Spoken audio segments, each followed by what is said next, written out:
My name is Dylan. I'm in rabbinical school. I'm a male to female transsexual. I am Asperger's. I'm dyslexic. Blind. I'm in a wheelchair. I have dysarthria so I use AAC and have non-epileptic seizures and epilepsy. I'm a musician and filmmaker and I have a BA in history. My name is Margot. I have cerebral palsy. I study biology at Penn State Harrisburg, and I'm an independent filmmaker. This video is an exploration on biblical and natural law. It is not to defame LGBT or the historic gains of the LGBT rights movement but an examination of an issue. The goal of this video is to understand core and natural law and why some people are uncomfortable around LGBT issues, even though most people, including the religious, have no issue with LGBT on an individual level. The question for this video is how to interpret Leviticus 18:22. A man shall not lay with a man the way he lies with a woman.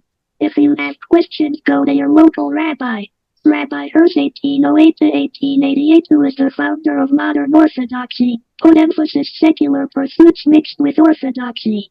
This means we have to, while staying in a biblical framework, make sense of things like gay people in our society while staying true to biblical morality because we live in the world that is before us regardless of how we feel religiously. In the modern world, gay people are everywhere. This sometimes leads to miscommunications between the religious and the LGBT. This is very hard to deal with and we must juggle it in a classical liberal society where we have individual rights and have a Judeo-Christian morality that can lead to hurt feelings on both sides. The political philosopher John Stuart Mill, May 1806 to May 1873, wrote in his book that utilitarianism was laid out by data and spot that the needs of the many outweigh the needs of the few. This moral framework means there is an incentive to discouraging homosexuality by biological imperative. The biological imperative is to have human reproduction, which is not possible without the opposite sex as a mean of furthering the species. This includes IVF, where sex cells from the opposite sex must be put together. The Talmud there is a sentiment that we need and emphasizes on actions rather than words because actions speak louder than words. This can be summed up by Ethics of Our Fathers where it says of there is no man be a man, or as the Spider-Man franchise says with great power comes great responsibility. This means it is not necessarily about being gay emotionally but how you act on your desires. Nobody can control how they feel, only how they act in response to their feelings. In order to examine Leviticus 18:22, a man shall not lay with a man the way he lies with a woman, we must ask why sodomy is an offense in a biblical and natural law context. This is where we can apply some of the principles mentioned earlier with a utilitarian lens. The two most basic ideas that we get to as a means of understanding the prohibition on sodomy are biological at its core, which is that there are severe public health implications to sodomy as well as demographic and reproductive concerns as a means of success for the species. AIDS is a virus that causes severe immune system problems to the point where it can cause death. AIDS is a sexually transmitted disease that a person can get only in two ways: exposure to blood tainted with the virus through a bad blood transfusion, or same-sex intercourse, which includes bisexuals having homosexual sex and bringing the virus home to opposite-sex partners. This is not to belittle the seriousness of AIDS, which is incurable. Darwin focused his studies of evolution on the idea of natural selection, where changing environments causes a species to adapt to survive. This means, according to Darwin's principles, gay people serve an evolutionary purpose. The exact evolutionary purpose of being gay is currently unknown. Darwin was a disabled scientist and a person of faith who believed in God and did not believe God would make biological mistakes. Darwin's scientific work was falsely attributed to secular ideas like survival of the fittest that was thought of by other scientists and falsely attributed to Darwin years after his death. Since the AIDS epidemic, there have been treatments made, but there is still generational trauma in the LGBT community that cannot be overstated.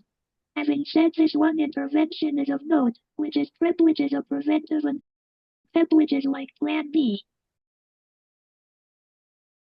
A good use of things like PEP would be if someone was raped and needed to protect themselves from an unexpected exposure to the AIDS virus due to their bodies being violated. Please be aware that both males and females can and do get raped. Both sexes need support and medical and mental health help after rape in an accessible way in accordance with the Americans with Disabilities Act. And number 5. 2 and 1911-22 The Book of Numbers talks about how we need to be careful with dead bodies and avoid getting leprosy. As the Book of Numbers suggests, there are serious implications of infectious disease and what is permitted under Jewish law, so in the Book of Numbers you can't encourage things that harm public health. In Exodus 32, 1-4 there is the sin of the golden calf where the men engaged in idol worship were killed, and we need to be careful that we do not encourage homosexuality because of health implications. The prevention of disease as sodomy is unclean and has many health risks. This is not in reference to COVID-19 but a study of the Bible in reference to biblical precedents and public health. For medical information, please consult a medical and mental health professional. Leprosy is a bacterial disease that causes skin problems, nerve damage, and breathing problems and can be deadly in some cases. The disease is still found within India. Keep in mind each disease has its own symptoms and implications and must be treated based on the individual's own body and any existing disabilities. AIDS is currently incurable, whereas COVID-19 is not necessarily deadly depending on the person and is not lifelong. Long COVID-19 is a disability caused by exposure to the COVID-19 virus that is similar to chronic fatigue syndrome and chronic Lyme disease. The community has an interest in making sure sodomy is not encouraged, otherwise the community dies. There is a long history of sodomy being prosecuted even in the Torah because it is biologically impossible to create children from sodomy, so that is why there has been a history of making an example of those who commit sodomy. This is not an excuse to treat a gay person poorly or with disrespect because they are made in the image of God, as Genesis says, and as Ben Shapiro says, hate the sin, not the sinner. In Genesis 1:28, God says to Adam in the garden to be fruitful and multiply. This means, based on this Jewish and natural law, so we all have an obligation to God to reproduce, to put it forward for God creating us in the first place. All species have a biological impulse to reproduce, and the biological impulse to reproduce is one of the defining characteristics of being a living thing. Without reproduction, natural selection and evolution stop, and God's creation ceases to exist. It's worth noting that there is a mechanism of redemption in Jewish law. This mechanism is marked by the holiest day Yom Kippur, where we atone for sins. Suba means return, but we interpret it to mean forgiveness. This means considering the public health implications of my own bisexuality with the fact that any homosexual act does not produce children and is only for my own impulse. I have no problem repenting because the world does not revolve around me. And according to John Locke's The Social Contract, where Locke said we need to give up some rights to be interdependent, so I have an obligation to the community to be willing for the sake of interdependence to repent for homosexuality and put the community before myself, to submit to God, to be the modern Orthodox I know I am, and I know God knows what is best for me, even if it's inconvenient and is not a reflection on me but simply a function of law to live free in the eyes of God. For the LGBT community, it's time we take our own advice. The historic ethic is to live authentically as long as it does not hurt others. However, tolerance is a two-way street, and this means that religious people must also live authentically even if they do not approve of LGBT behaviors. Ultimately, even if a worldview does not include you, it does not mean they want you dead. The majority of religious people do not want the LGBT to die. The Rambam says we are endowed with unique talents which Thomas Jefferson modified to we are all endowed by our Creator with unalienable rights. In the book of Genesis, when Adam meets Eve, they join together and become one in the Garden of Eden, so at a Jewish wedding the couple becomes one flesh. So it sets a stage for marriage between one man and one woman. So hence 2 men or 2 women are not married in biblical and natural law because the purpose is to have children, which is not biologically possible with sodomy. The purpose of marriage is to have and raise children. Realistically, I am a member of the LGBT community and I do not believe being gay is bad, but I have a problem with some impulses, but that does not mean I have problems with gays individually or with some harm. Being trans and bi is not easy and we have a history of adversity in society. This does not justify behavior and it is reasonable to ask questions with the First Amendment and the Torah is very clear, but moral and society implications of homosexuality and unhealthy behavior between the sexes that should be discouraged. I do not believe the Torah is wrong to discourage homosexuality on a public health level and a communal level, but there is no cure for being gay, nor should there be. There will always be gay people who have a right to life where they live as they see fit. Having said this, I don't believe being gay or trans in society is that big of a deal, as long as gay people play by the same rules as everyone else. This means as long as gay people stay monogamous and are not promiscuous, there is no problem. I do not think gayness requires pride, but those who fought for our rights do as a way of showing gratitude to those who came before us. In a free society, we must acknowledge minority rights and give LGBT needs rights from a classical liberal perspective and have gay marriage even though the Torah is right because we deny right of contract to adults and denying marriage to gay and disabled adults is discrimination. We must give everyone the negative rights that John Locke talks about because that is what it means to be a citizen. On the issue of homosexuality, as I go into the rabbinate, if someone asked me if homosexuality was okay religiously, I would say no. I know that conversion therapy never works, and if people suppress sexual desire too much, they die of suicide, and I will not let that happen on my watch. I will tell them the Torah says it's wrong, but it is a human life exception that they need to be safe with, and you must repent for it. When I became religious, I knew I would have to follow it even though it was not convenient for me being trans, bisexual and disabled, but there is more glory in following the Torah than live a lie. As far as LGBT integration, Avi Weiss said that Abraham and Sarah welcomed everyone, so we should too. We don't have to change the Torah to treat people as individuals, and sometimes the ones we disagree with we learn the most from. The ultra-Orthodox and Sfat in Israel knew I was trans and treated me with respect. This is why I am open Orthodox. When we tolerant people, we don't have to like what the person does, just as a loving parent does not approve of everything the child does. Being monogamous is healthy for both straight couples and LGBT couples because it prevents disease and is better for the mental health of the couple because it builds trust. Unfortunately, similar to PrEP, when Margaret Sanger invented the birth control pill with the goal of doing eugenics on minorities like blacks, gays, and the disabled, women didn't feel that they had to remain monogamous because it was a way to cop out of the responsibility of pregnancy, and some women were wrongly led to believe that the birth control pill prevents STDs when it does not. This has done a lot of damage to society, and LGBT should be cautious to not allow PrEP to cause some of the same or similar destructive patterns. Had gay people stayed monogamous, AIDS would not have been as bad of an epidemic. Both gay and straight people should be held to the same standards of monogamy when it comes to relationships because that is equality. You,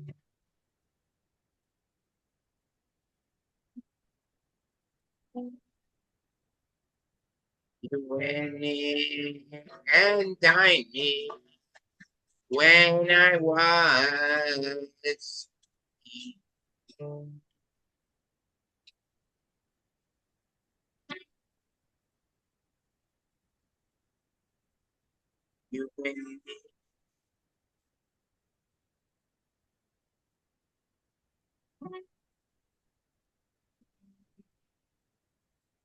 you and me and Tiny when I was your girl. promised if I'd be your wife, you'd show me the world.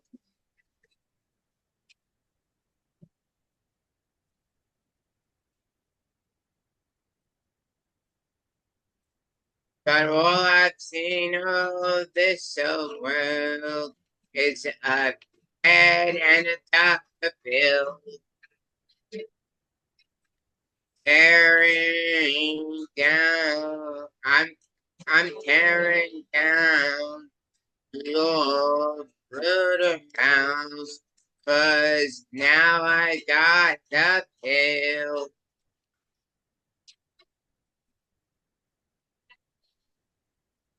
All these years I stayed at home. Why you had all your fun, and every year that's gone by, another baby's come. There's gonna be some changes made right here on Nursery Hill. You've set this chicken your last time, 'cause now I've got the pill.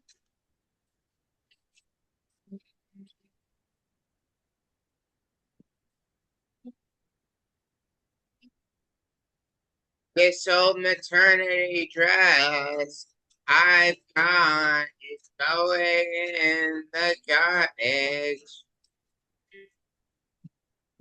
The clothes I'm wearing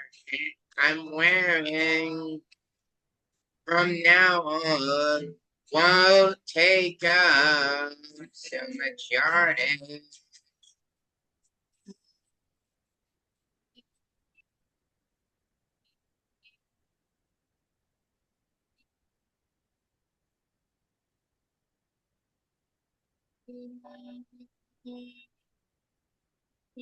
Mini skirts, hot pants, and a few little fancy fills.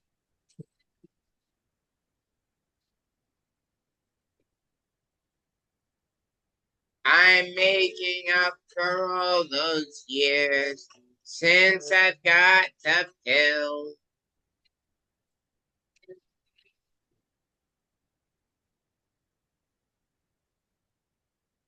I'm tired of all your crowning, how you and your hands play, while while holding a couple in my arms. Another's on the way. This chicken gone toward up her nest, and I'm ready to make a deal.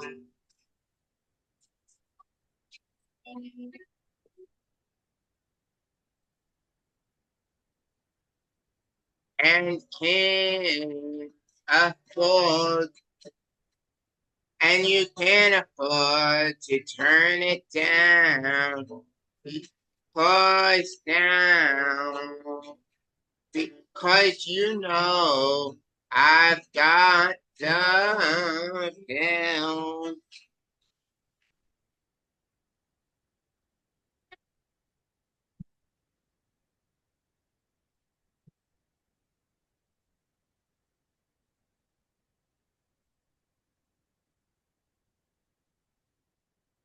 This incubator is overused because you kept it filled.